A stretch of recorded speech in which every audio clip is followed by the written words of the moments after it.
ဒီလိုမတူခြားနာကွဲပြားနေခြင်းဒီမှာတော့ကုရ်အာန်ကတော့ကျွန်တော်တို့နော်ဘာသာစကားတွေနဲ့ပြတယ်လူတွေအသားအရောင်နဲ့ပြတယ်တနည်းအားဖြင့်လူတွေရဲ့ civilization လူတွေရဲ့ culture အမျိုးမျိုးကဘာမှာကွဲပြားနေခြင်းကိုကပင်လျင်အလ္လာဟ်ရှိရဲ့တတ်သိလက္ခဏာတော်တစ်ပါးဖြစ်တယ်ဒါကိုလက်ခံပေးရမယ် positive thinking အရာလက်ခံရမယ်ဆိုတာကိုကျမ်းစာကုရ်အာန်ကရည်ညွှန်းပြဆိုခြင်းပဲဖြစ်ပါလေတောင်းပါမှာ diversity လို့ခေါ်တဲ့ English လို့ diversity မြန်မာလိုမတူကွဲပြားခြင်းဆိုတဲ့စကားရပ်ကိုဝေါ်လာကိုနော်နိုင်ငံတစ်နိုင်ငံရဲ့နိုင်ငံရေးရှုထောင့်ကကြည့်မယ်ဆိုရင်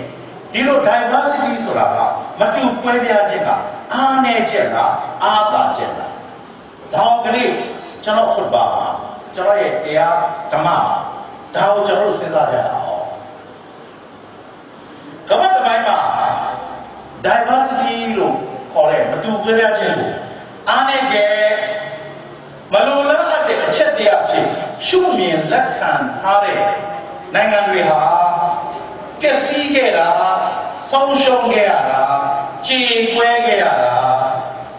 နိုင်ငံရေးစီးပွားရေးမှာနလန်မထူဖြစ်ခဲ့ရတာကျွန်တော်တို့တွေ့ရှိရရတယ်ကြားသိခဲ့ရဖြစ်ပါလေဥပမာကျွန်တော်အချက်တစ်ချက်ကိုသင်ပြရရတယ်1990မှာဖြစ်ပွားခဲ့တဲ့ယခင်ယူဂိုစလာဗီးယားနဲ့ဘော့ဗီယာဟာဇီဂိုဗီနာခရိုအေးရှားစဒီစကလုံးတွေကျွန်တော်တို့အားလုံးကဘာလို့သိတယ်ယူဂိုစလာဗီးယားဝင်တော့အဲ့ယူဂိုစလာဗီးယားနဲ့အာဖရိကနိုင်ငံမှာဆိုရင်ရဝမ်ဒါအာဖရိကတိုက်မှာဆိုရင်ရဝမ်ဒါနိုင်ငံရဲ့ရင်းခင်းတွေကိုဥပမာဖြစ်ကျွန်တော်လေ့လာသုံးသပ်ကြည့်ကြပါစို့လူမျိုးရေးဘာသာရေးမတူကွဲပြားမှုတွေကိုအရင်ကံပြီးတော့လူမျိုးလုံးကပြတ်မှုကိုဖန်တီးပေါ်ဆောင်ခဲ့တဲ့အတွက်ယူဂိုစလာဗီးယားနိုင်ငံကယခုခါမှာကမ္ဘာပြည်သူပေါ်ကကွယ်တောက်သွားပြီးဆိုတာအားလုံးသိပါ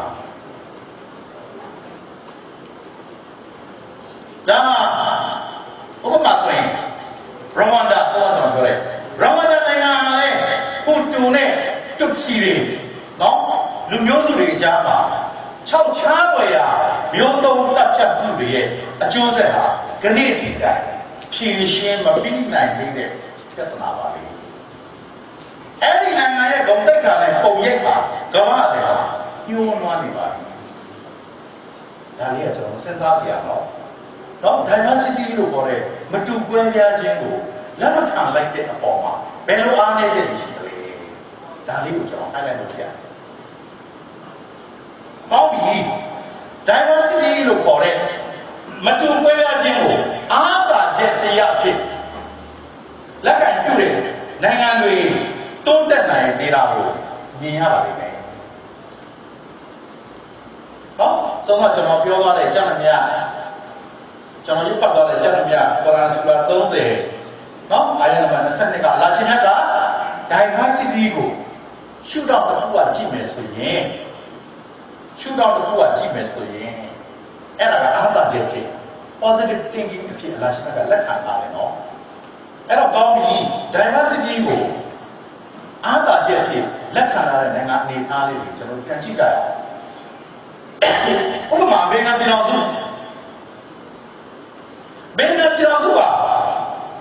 လက်ရှိအခြေအနေကိုလွယ်လွယ်ကူကူပြီးဆောက်နိုင်ခဲ့တာတော့မဟုတ်ပါဘူးအားလုံးသိပါတယ်မိုင်းပေါက်တဲ့ပုံစံမျိုးပါပဲဥရောပဘက်ကဝင်ရောက်လာကြတဲ့လူတွေနဲ့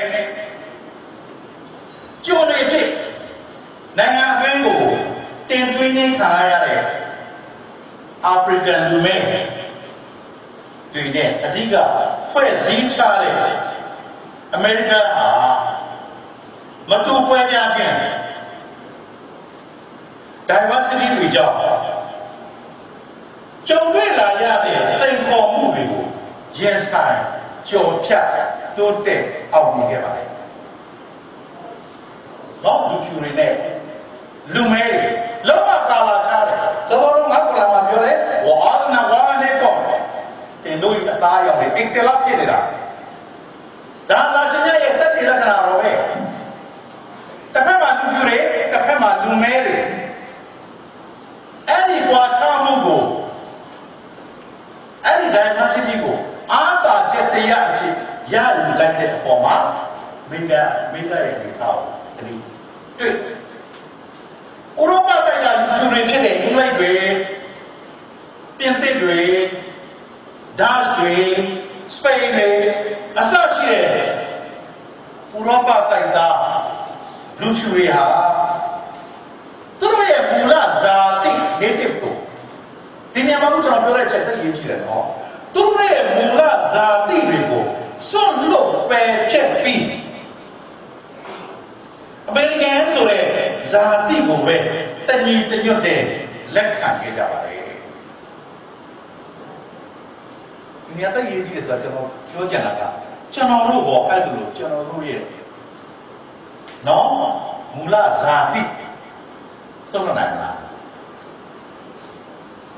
ကျွန်တော်ပြောတော့ပြင်းထန်ကောင်းပြင်းထန်မယ်နော်တောင်းတောင်းလက်မခံနိုင်ဘူးတော့